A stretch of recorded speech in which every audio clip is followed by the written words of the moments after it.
Assalamualaikum warahmatullahi wabarakatuh. Apakah suara saya terdengar? Sudah? Dengar Ustadz. Oke, baik.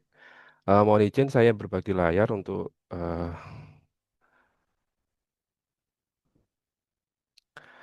baik. Bismillahirrahmanirrahim. Alhamdulillahirabbil wassalatu wassalamu ala asrofil anbiya wal mursalin wa ala alihi wa ashabihi ajma'in. Rabbi israh li sadri wa yassir li amri wahlul 'uqdatam min lisani yafqahu qawli amma ba'd. Baik, sebelumnya saya akan menyampaikan atau Mau mengucapkan Pak nih? Selamat Hari Guru Nasional dengan tema Indonesia, Guru Hebat Indonesia Kuat. Nah, ini dua slogan yang menurut saya berat sekali ya, tantangan ke depannya.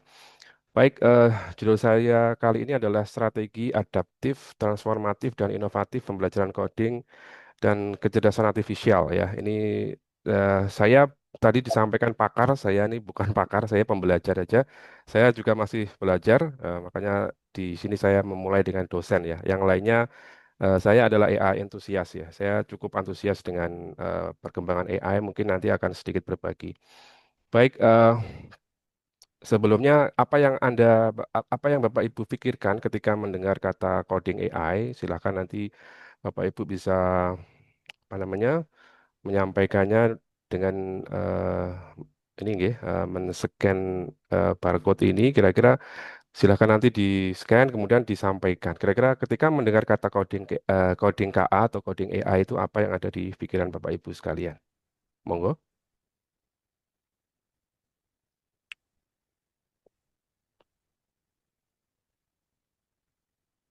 Sudah ya, saya coba lihat di sini hasilnya nanti.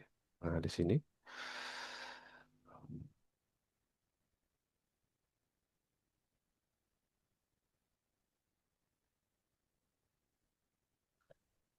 Apakah bisa terlihat di sini bisa langsung di-scan atau bisa join di kode ini?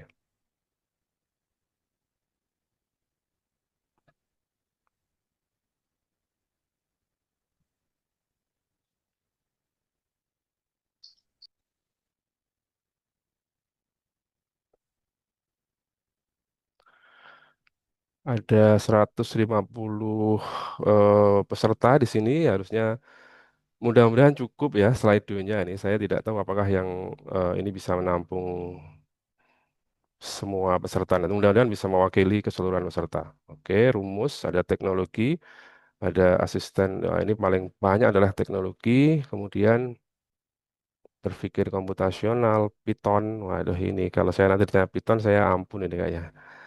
Oke, yang paling besar adalah teknologi ya,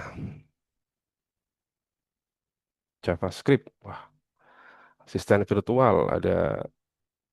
Wah, ini ada angka-angka ini 1194254. Ini kodenya nggih Bapak Ibu nggih, jangan ditulis lagi ya. Jadi nanti silakan bergabung dengan menggunakan kode yang ada di layar ya. 4254119 ya.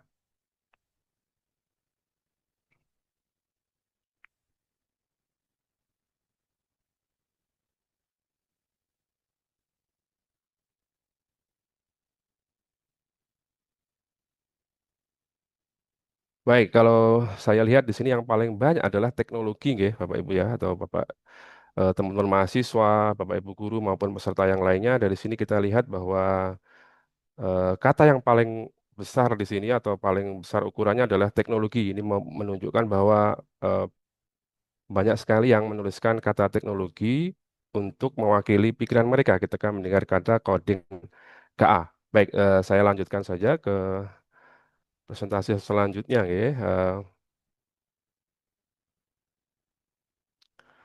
Ya, eh, ya, ini adalah coding dan KA dalam berita ya. Jadi akhir-akhir ini sudah sangat santer sekali di berita bahwa coding dan KA adalah menjadi mata pelajaran wajib ya mulai tahun tahun ini atau tahun depan ya. Makanya persiapannya mulai dipersiapkan dari sekarang. Nah, di sini banyak sekali berita yang menyampaikan bahwa AI dan coding jadi mata pelajaran ASD, guru disiapkan memahami coding dan kecerdasan artifisial, coding dan AI mulai diajarkan untuk kelas 5 sampai SMA pada tahun ajaran 25 sampai 26 dan seterusnya. Artinya concern pemerintah terhadap pembelajaran ini sangat urgent sekali ya. Berikutnya adalah Sorry, sorry.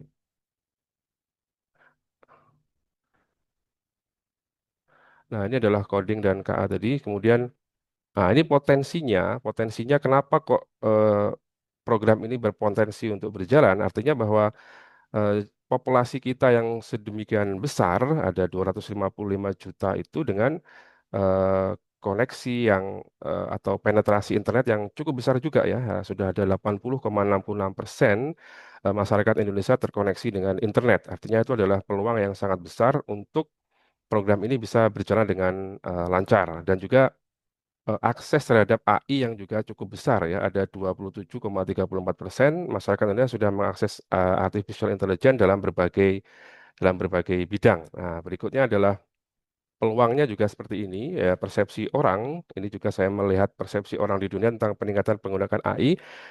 Angka di Indonesia cukup besar ya, sekitar 32% orang yang apa namanya persepsinya terhadap AI juga cukup besar. Kemudian negara-negara yang percaya bahwa AI itu bermanfaat, Indonesia menempati urutan pertama dengan angka 78%. Artinya menjadi peluang yang sangat sangat besar bahwa program ini bisa dijalankan. Nah, berikutnya, nah ini adalah tantangannya. Ini tantangannya bisa kita lihat sendiri bahwa belum semua sekolah-sekolah di Indonesia itu bisa melaksanakan atau mungkin bisa mengoptimalkan program ini ya. Ini saya potret beberapa kondisi di beberapa tempat yang menunjukkan bahwa sarana prasarana untuk menunjang program ini bisa dijalankan dengan sukses masih sangat besar sekali. Nah, di sini juga ada meme yang menunjukkan bahwa pemerintah Indonesia itu terkesan lompat tangga jauh sekali gitu ya. Padahal logika dasarnya belum dibangun, logika matematikanya, kemudian matematika dan fisika dasarnya belum benar-benar bagus, langsung meloncat ke AI dan coding. Padahal mereka adalah pondasi yang harus diajarkan eh, oleh guru. Nah, ini saya juga punya pengalaman, ini nanti bisa dilihat bagaimana ketika saya memberikan pelatihan di sebuah sekolah yang sangat cukup ini ya, ini sekolahnya di Mojokerto, ini perjalanannya cukup, nah seperti ini. Ini kalau Bapak Ibu bisa melihat bagaimana akses menuju ke sekolah aja cukup cukup menantang. Jadi kalau nah ini biasanya anak-anak eh, kalau musim apa itu kerja di hutan ya mereka tidak sekolah. Artinya hal-hal seperti ini menjadi salah satu pertimbangan strategi guru nanti yang bisa digunakan ketika mereka mengajar coding dan AI ya. Oke, berikutnya adalah nah ini adalah prediksi teknologi AI di masa depan. Nah, ini kita ada di tahun ini ya 2025 AI masih pada tahapan pemecahan masalah kompleks ya. Ini kita masih pemanfaatan AI pada perangkat langsung atau sensor atau Internet of Things ya. Nah, sekarang nanti di tahun-tahun ke depan ini 2030 menjelang Indonesia emas ini adalah AI di perangkat IoT meningkat, analisis data dan sebagainya. Artinya prediksi ke depan pastinya akan sangat cepat ya perkembangannya. Ini diambil dari laporan dari apa namanya Emerging Tech Impact Radar 2024. Artinya ya mau gak mau ya urgensinya sangat besar sekali. Saya sepakat bahwa fondasi itu harus diberikan untuk menyiapkan generasi masa depan yang lebih hebat ya. Nah, ini juga beberapa data yang saya ambil dari berbagai sumber bahwa dunia bergerak, teknologi juga bergerak. Artinya dari UNESCO juga menandakan di sini urgensinya adalah integrasi AI di kurikulum ya, pelatihan guru dan kebijakan etis. Nah, ini ada kata kunci kebijakan etis ya, etika penggunaan AI ya. Kemudian juga dari OECD kurikulum berbasis kompetensi dan adaptif teknologi dari ini Singapura Minister of Education wajibkan coding sebagai kegiatan reguler sejak dini dan juga di negara-negara lain seperti Cina, India dan sebagainya. Artinya mereka memang sudah menyiapkan generasinya untuk apa namanya menggunakan coding dan AI. Nah, ini adalah konsep coding dan kecerdasan artifisial ya. Jadi dalam konsepnya ada tiga besar ya, ada tiga besaran yaitu coding, berpikir komputasional dan juga pemrograman. Nah, kita lihat di sini adalah terus apa urgensinya? Urgensinya adalah ya urgensi coding KI itu membentuk atau melatih peserta didik atau generasi kita memiliki keterampilan esensial. Apa itu keterampilan esensial? Ya mereka punya kemampuan problem solving ya, kemampuan berpikir komputasional, analisis data, algoritma programming dan etika KA. Dan juga membentuk SDM unggul ya. Ini juga sesuai dengan nawacita dari Presiden Prabowo bahwa ya SDM kita harus ditingkatkan dengan salah satunya dengan cara pengenalan coding KA sejak pendidikan dasar. Ini adalah elemen yang ada dalam coding dan KA, ada literasi dan etika kecerdasan artifisial, ada algoritma pemrograman, pengembangan pemanfaatan dan pengembangan kecerdasan artifisial dan juga analisis data.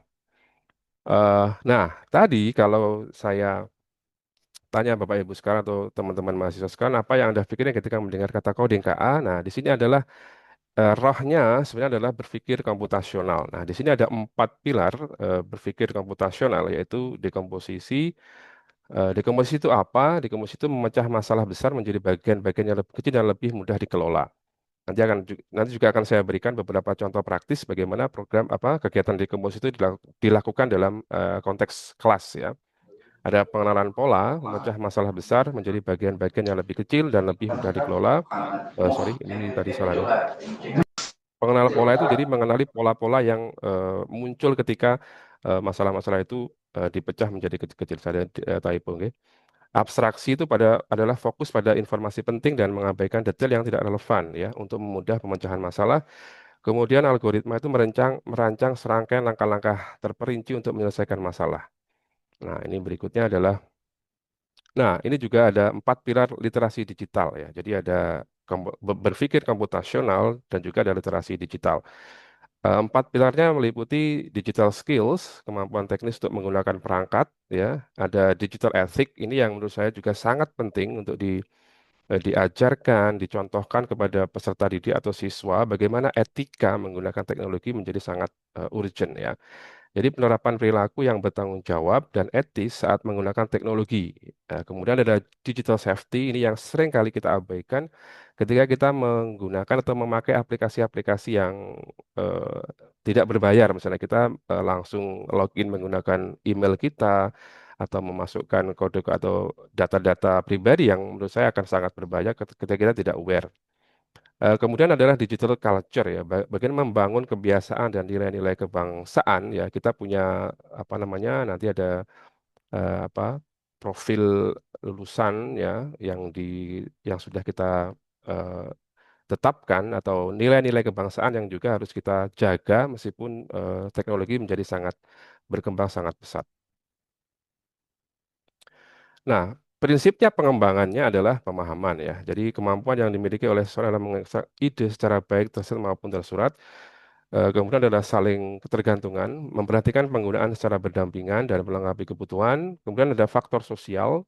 Jadi bukan hanya memperlihatkan identitas pribadi maupun distribusi, tapi juga membuat pesan tersendiri dan kurasi. Ini yang sangat penting juga bagaimana kita melihat kemampuan untuk mengkurasi ya, memfilter, check and recheck sebelum informasi itu bisa diakses maupun digunakan. Nah, oleh karena itu, apa apa namanya outputnya adalah kita harus kritis terhadap informasi digital ya. Mengapa itu penting? Ya karena internet itu penuh dengan informasi palsu ya. Bapak Ibu pasti sepakat, teman-teman juga sepakat bahwa ya apapun sekarang bisa di-create ya. Kita ada istilah deepfake dan sebagainya yang sangat-sangat mirip ya. Ini mungkin ada salah satu contoh yang bisa saya tunjukkan di sini. Ini yang karena Hari Guru ya, saya ambil contoh yang sangat relevan dengan Hari Guru yaitu potongan video Ibu Sri Mulyani ya, ketika menyatakan bahwa guru itu beban negara. Ini,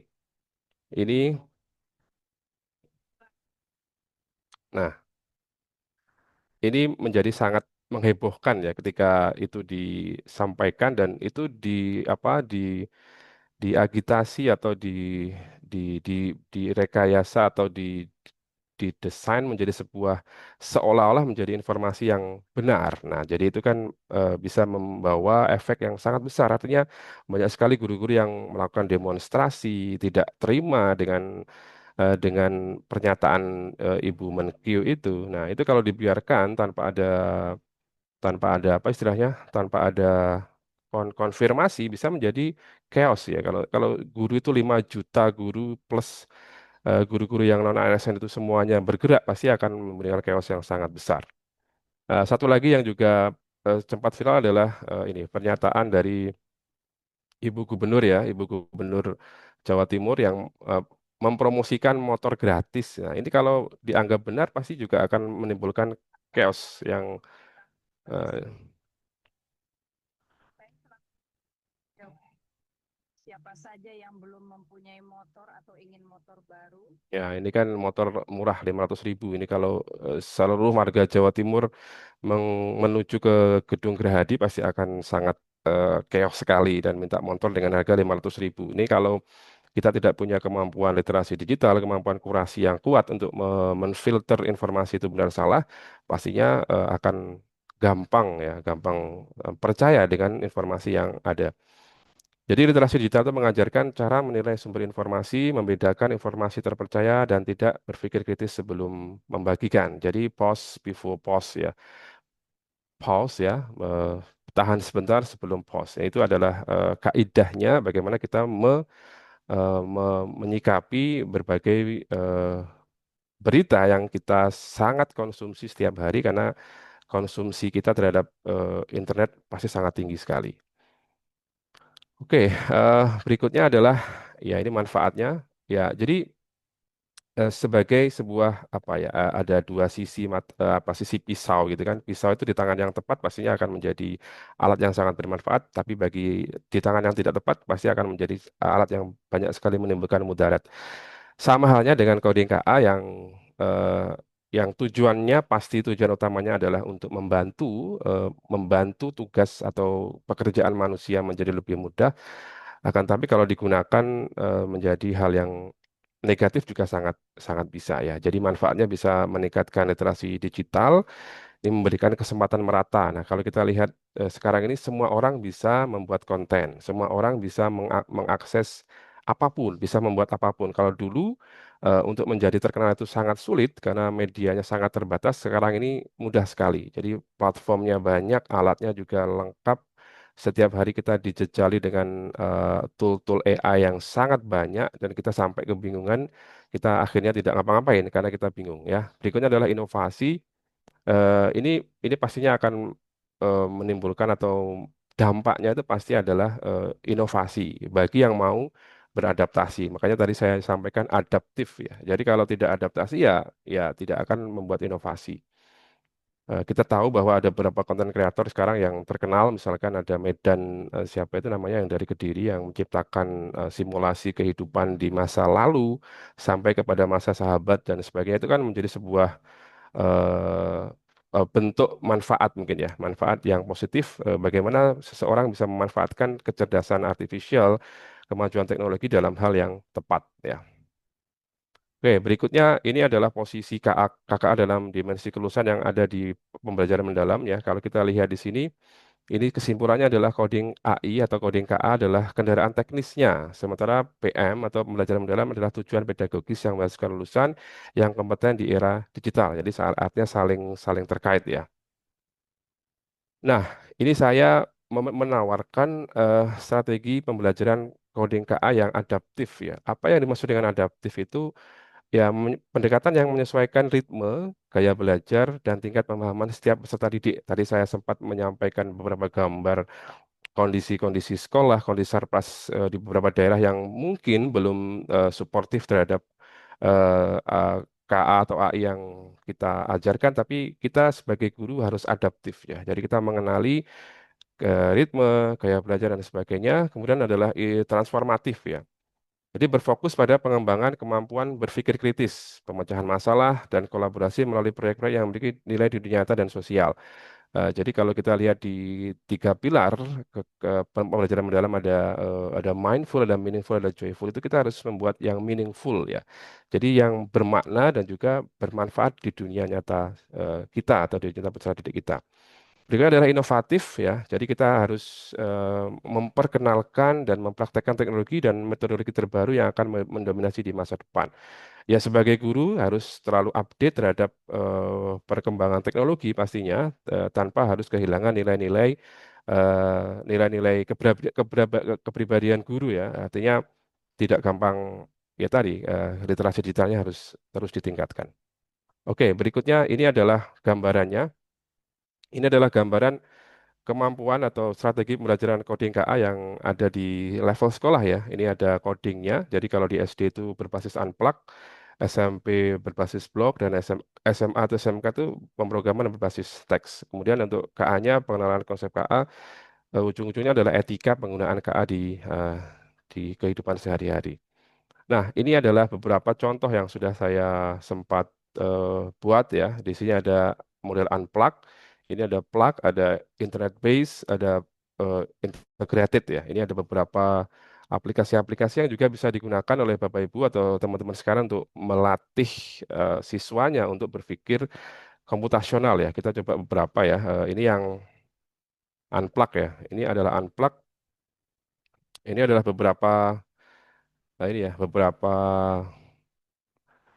worksheet yang digunakan oleh biasanya di sekolah, di TK atau di level-level bawah seperti ini ya. Ini adalah coding penjumlahan yang sangat sederhana sekali, namun eh, yang tadi saya sampaikan bahwa apa red apa garis merahnya atau benang merahnya adalah kemampuan berpikir komputasional. Ini adalah contoh bagaimana anak-anak usia dini mulai dikenalkan dengan pola atau coding melalui pengenalan pola. Nah, ini juga sudah saya tulis di blog saya. Nanti Bapak Ibu yang berminat bisa mengunjungi di sini untuk melihat bagaimana ini digunakan. Nah, ini adalah simulasi. Nah, seperti ini.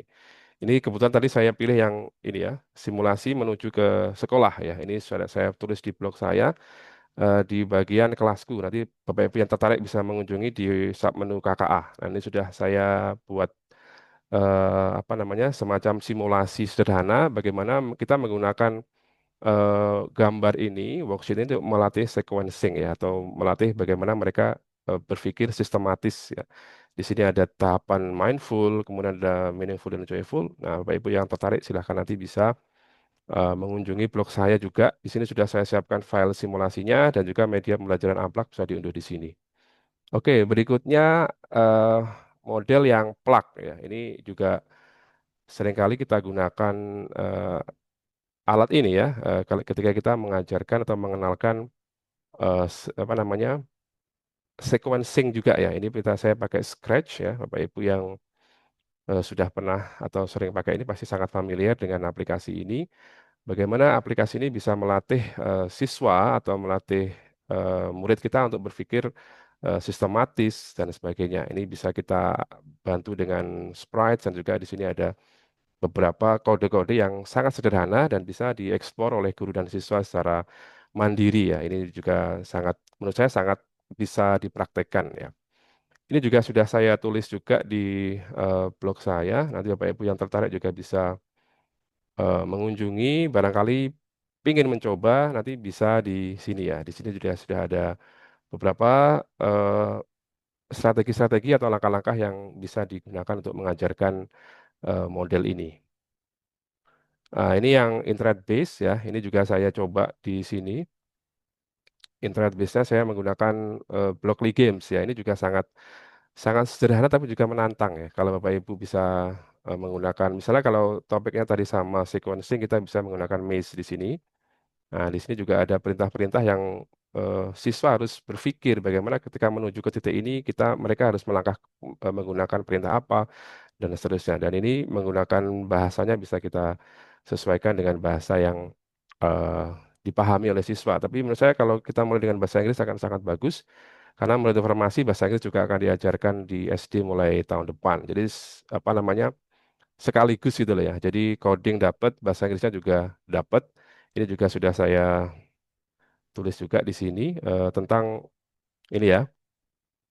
Ini simulasi pembelajaran Blockly Game Maze, juga bisa Bapak Ibu nanti kunjungi kalau tertarik menggunakan model ini. Nah, ini juga yang integrated. Ini, oh ya, saya juga sudah mengulas lengkap ya beberapa aplikasi coding yang bisa digunakan nih. 10 aplikasi coding terbaik untuk anak. Ini sudah saya ulas. Kemudian juga ada link-link yang bisa Bapak Ibu coba nanti di rumah ya, atau di sekolah bisa dieksplor dengan siswanya. Jadi insya Allah saya rutin lah menulis tentang review-review AI terbaru dan seterusnya, dan saya tulis di blog saya.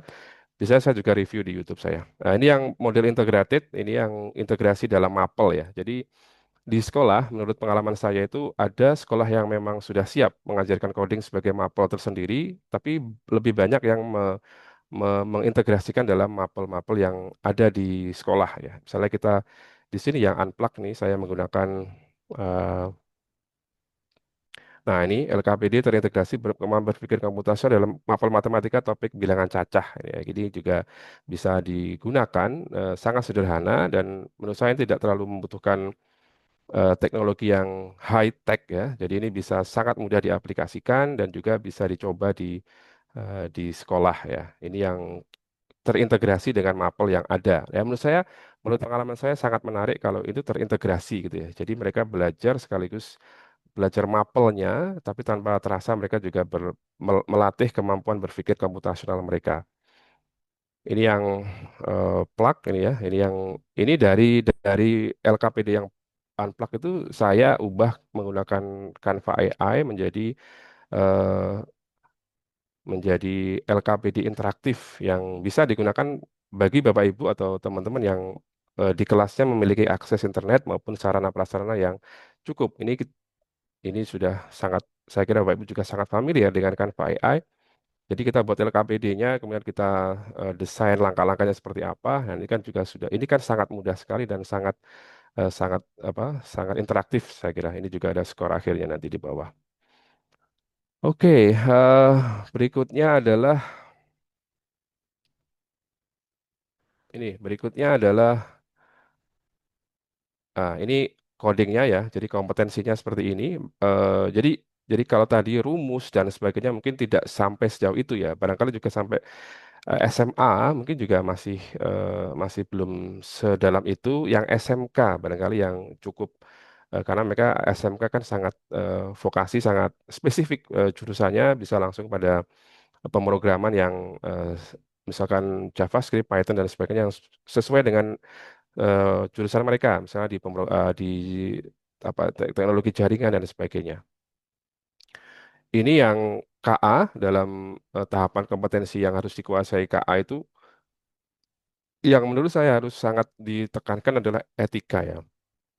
Bagaimana etika menggunakan AI itu harus mulai dikenalkan sejak dini gitu ya. Jadi tidak ya tadi yang saya sampaikan tidak semua informasi benar, kemudian apa batasan-batasan penggunaan KA atau AI dalam kegiatan belajar mengajar di sekolah. Nah, ini etika, etika penggunaan KA itu juga sudah saya coba. Ini di sini adalah etikanya apa? Tetaplah memegang kendali gitu lah. Jadi makanya seringkali mereka menyatakan KI itu adalah co-pilot ya. Pilot utamanya adalah kita.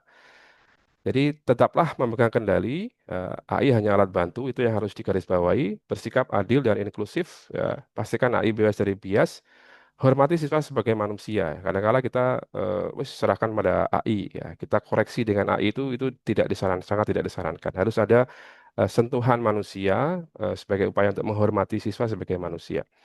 Nah, ini tanyakan mengapa dan bagaimana. Ini berpikir kritis ya. Kalau kita semuanya langsung serahkan kepada AI, pastinya ya nanti akan saya jelaskan dampaknya seperti apa. Terus melindungi data mereka, ini penting sekali. Periksa keamanan dan akurasi, ketahui siapa yang bertanggung jawab, teruslah merefleksikan diri dan ini artinya adalah refleksi. Nanti kalau pembelajaran integrasi AI dalam pembelajaran akan juga saya contohkan beberapa. Nah, di ujung pembelajaran itu saya selalu sisipkan refleksi. Sakjane itu mereka itu seberapa tergantung mereka dengan AI dan seterusnya. Ini juga sudah saya ulas juga di blog saya. Barangkali Bapak Ibu tertarik membaca, ini 8 prinsip etika AI di kelas. Nah, ini juga sudah ada di blog saya.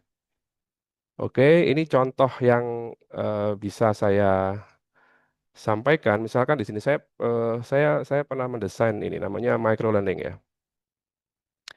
Eh, saya kebetulan mengajar kelas writing ya. Nah, ini saya membuat sebuah eh, micro learning atau pembelajaran mini terkait dengan menulis teks naratif ya. Ini kebetulan kok belum muncul ya. Ini internetnya masih muter. Nah, ini saya ada beberapa aspek yang saya gabungkan. Yang pertama adalah AI pasti ya. Kemudian ada aspek etik ya. Ada aspek etik. Nah, seperti ini tampilannya. Nah, kemudian ada aspek lokal load ya, atau apa ya istilahnya itu local content gitu ya. Jadi ini tujuannya untuk eh, tiga-tiganya dapat gitu lah. Jadi wawasan lokal mereka itu tidak tidak hilang. Bagaimana mahasiswa dalam konteks ini itu saya desainkan supaya mereka juga aware dengan dunia sekeliling mereka, tidak selalu jauh sekali dunia maya. Makanya saya ini menulis tentang Legend of Surabaya ya. Ini ada beberapa langkah-langkah yang harus mereka ikuti. Nah, di sini ada prompting, ada AI feedback, ada reflection revision, dan yang terakhir adalah ini class discussion. Nah, di sini adalah fungsi-fungsi yang sangat signifikan bagi seorang guru maupun dosen untuk melihat persepsi siswa atau mahasiswa, bagaimana kita merefleksikan kegiatan kita itu sejauh mana AI dan manusia itu bisa hand in hand, saling bergandengan untuk menghasilkan sebuah karya yang eh, ya tetap humanis gitu ya, tetap sentuhan manusianya itu kerasa ya, tidak sama sekali mesin ya. Pastinya akan berbeda kalau tidak ada sentuhan manusia sama sekali. Itu salah satu contoh bagaimana saya menerapkan AI meskipun mungkin tidak 100% bisa, tapi artinya kita harus mendesain pembelajaran itu dengan bagus ya. Artinya harus ada fungsi refleksi maupun diskusi yang bisa kita laksanakan. Oke, berikutnya adalah, nah ini dampak kecerdasan artifisial ya. Nah ini eh, datanya yang paling banyak digunakan adalah ChatGPT. Dan juga sudah diteliti, nah ini adalah gambar otaknya non ChatGPT user. Ini bukan berarti non ChatGPT itu pengguna Gemini atau Grok atau yang lainnya, tapi bukan. Ini eh, penelitian ini dilaksanakan agak agak awal-awal ya, sebelum apa LLM yang lainnya muncul ya. Eh, Scan otaknya seperti ini. Ini sel-sel yang atau kondisi otaknya masih ada warna-warni yang berbeda. Ini ada yang merah, ada yang kuning, ada yang hijau, ada yang benang. Ini ChatGPT user tinggal ini aja warnanya. Nah, ternyata hasil penelitian menunjukkan bahwa short memorinya pengguna ChatGPT itu semakin rendah gitu ya. Daya ingat untuk memori pendeknya itu semakin semakin rendah. Hasilnya mereka pasti cepat lelah ketika membaca, tidak mudah berkonsentrasi dan seterusnya. Nah, disusul dengan statementnya Dr. Yu Hasan ya bahwa IQ orang Indonesia menurun dari 109 ke 75 dan 75 itu adalah IQ-nya gorila. Nah, jangan sampai kita sebagai pengguna ChatGPT itu masuk Ape Kingdom ya atau kerajaannya gorila gitu ya. Ya, caranya dengan apa? Ya tadi kita harus bisa menggunakan AI dengan cerdas. Tidak berimbang tapi porsi kita harus lebih besar ya. Itu tantangan menurut saya karena ya bagaimanapun kita sangat dimudahkan, sangat dimanjakan dengan berbagai AI yang ada. Tapi kalau melihat penelitian ini pasti Bapak Ibu Saudara-saudara juga akan berpikir ulang ya, seberapa persen kita harus menggunakan AI dan seberapa persen kita harus menggunakan otak kita. Kalau otak imitasi, ini adalah otak kita itu karya ilahi. Jadi itu harus kita kita utamakan. Nah, di sisi yang lain eh, dampak AI itu sangat sangat ini ya, sangat besar. Ini ada top 10 fastest growing skill by 2020. Ini adalah skill-skill yang berkembang sangat pesat. Salah satunya adalah ini ya, AI dan big data. Nah, ini kalau jadi ini cukup apa ya, apa itu side blades itu ya, apa pisau bermata dua. Di satu sisi dampaknya seperti itu, di satu sisi yang lain, skill-skill yang berkembang sangat pesat itu adalah salah satunya adalah AI dan big data. Ini juga menjadi salah satu skill yang paling dibutuhkan di masa depan. Nah, ini adalah core skill-nya juga, ini fastest growing job-nya juga salah satunya adalah di sini ya. Jadi AI membunuh banyak pekerjaan, di satu sisi dia menciptakan ribuan pekerjaan yang lainnya. Nah, tinggal kita adaptasinya atau adaptasinya terhadap AI seperti apa. Ya, ini ya hukum apa seleksi alamnya. Kalau kita apatis terhadap AI, bahkan ada yang, oh itu kan seperti setan gepeng gitu. Tapi kalau kita bisa mengoptimalkan kemajuan teknologi dengan cara yang bijak, pastinya akan menjadi sebuah benefit yang sangat bermanfaat. Nah, ini untuk KA, saya juga sudah mereview banyak sekali AI. Saya sampai kadang-kadang bingung. Setiap saat ada AI-AI yang baru, saya sampai akhirnya capek sendiri. karena tidak ada habisnya gitu loh. Bahkan beberapa AI itu menghubungi saya untuk menjadi untuk berkolaborasi gitu ya. Salah satunya Skyspace ya. Skyspace itu sudah beberapa kali menghubungi saya untuk mereview website mereka.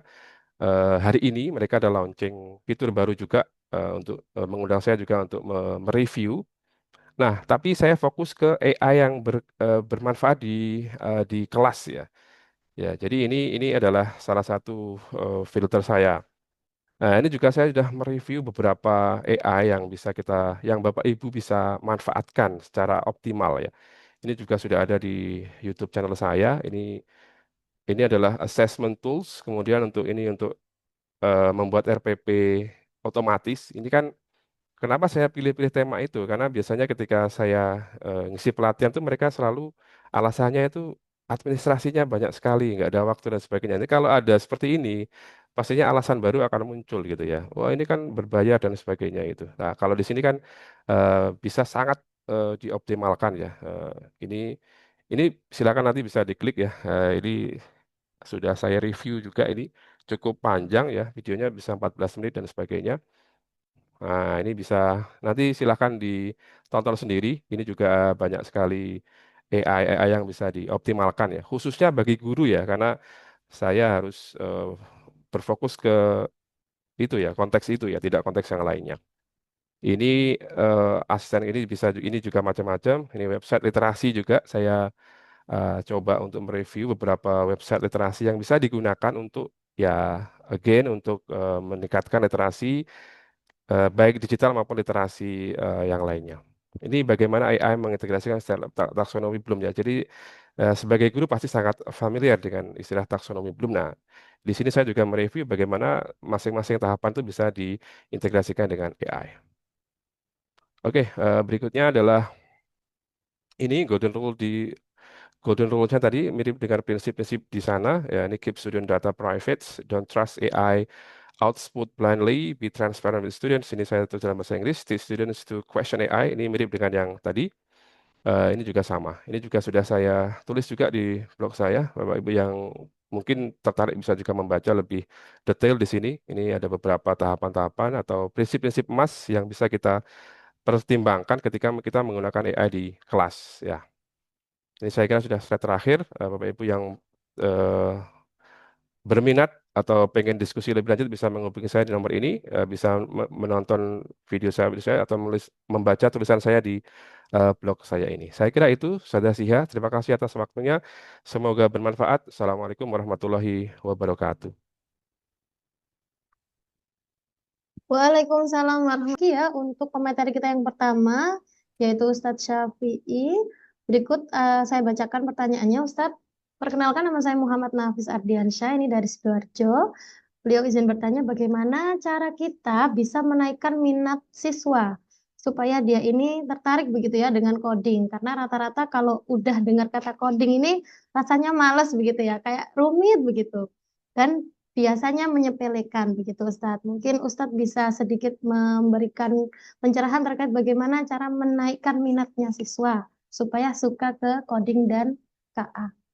Monggo Ustadz Syafi'i, Oke, waktu dan layar. baik Ustaz Asia. Silakan. Seperti yang saya sampaikan tadi, ada strategi adaptif ya. Jadi kita harus sangat paham dengan gaya belajar siswa ya. Jadi alih-alih kita langsung memberikan kegiatan apa coding itu, kita harus juga ada kita harus adaptif gitu loh. Jadi siswa ini gaya belajarnya bagaimana gitu. Kita juga harus tahu.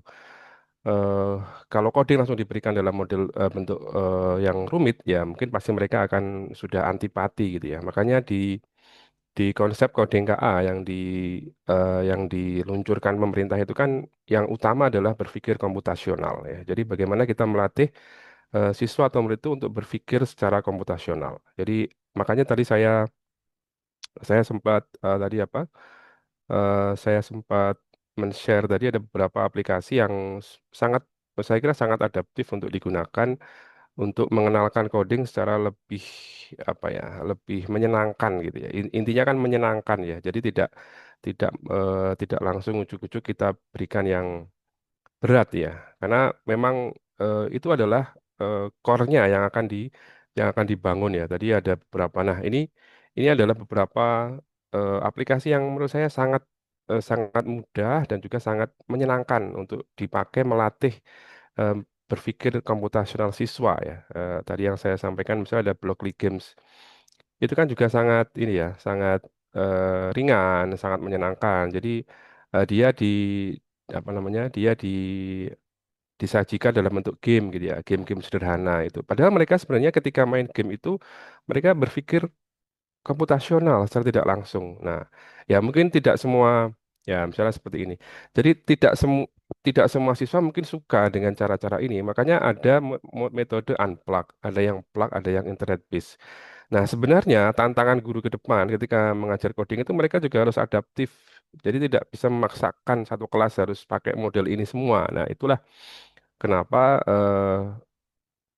guru itu ya ini nanti agak ini ya, makanya agak agak berat di praktisnya ya. Karena kalau semua pakai metode plug gitu ya, padahal ada anak yang tidak bisa seperti itu. Mereka harus memegang benda itu secara langsung dan sebagainya itu juga harus kita fasilitasi. Makanya perlu sebelum mengajarkan itu harus eh, punya punya data siswanya itu. Taruhlah ada 20 siswa di kelas, itu kita bayangkan ada 20 gaya belajar yang berbeda-beda ya. Jadi makanya konsep pembelajaran berdiferensiasi itu kan seperti itu. Makanya kita memandang setiap individu itu difference ya, berbeda. Nah, oleh karena itu treatmentnya juga berbeda gitu. Tadi kalau gurunya adaptif ya, dia pasti akan punya cara yang jitu untuk memberikan eh, metode atau memilih metode yang pas untuk seluruh siswanya. Jadi tidak ada siswa yang merasa dianaktirikan atau tidak ada siswa yang merasa oh saya nggak dihargai sama bapak ini atau ustadz ini atau ibu ini gitu. Jadi semua siswa bisa difasilitasi. Hanya saja itu kan seperti hal yang sangat ideal gitu. Tapi minimal ketika kelasnya itu sudah siswanya sudah bisa dipetakan gaya belajarnya seperti apa, nah, itu akan mudah untuk guru mendesain pembelajaran yang lebih adaptif gitu ya. Jadi yang pertama yang saya kira tidak boleh dipaksakan gitu. Wah, saya harus pakai ini guru. Jadi gurunya itu yang menyesuaikan, bukan gurunya yang menentukan. Dari sekian banyak siswa ini, taruhlah yang mayoritas suka yang unplug. Ya, ya, guru harus mendesain itu. Makanya tadi kan saya juga tulis di blog saya itu beberapa strategi yang mungkin bisa digunakan oleh guru ketika mayoritas siswanya itu tidak suka kegiatan yang harus berkaitan dengan internet atau misalkan yang berbau eh, apa namanya tidak nyata. Nah, makanya ini kan bisa ini desain saya adalah printable ya. Ini di print gitu ya, di print besar gitu mungkin bisa ini adalah kegiatan bersama itu ya di kelas itu masing-masing mungkin ada kelompok kemudian siswa itu diberikan diberikan instruksi yang jelas kemudian diberikan media juga yang cocok seperti ini. Ini sebenarnya adalah belajar coding ya. Jadi mereka belajar coding sejak dini gitu lah.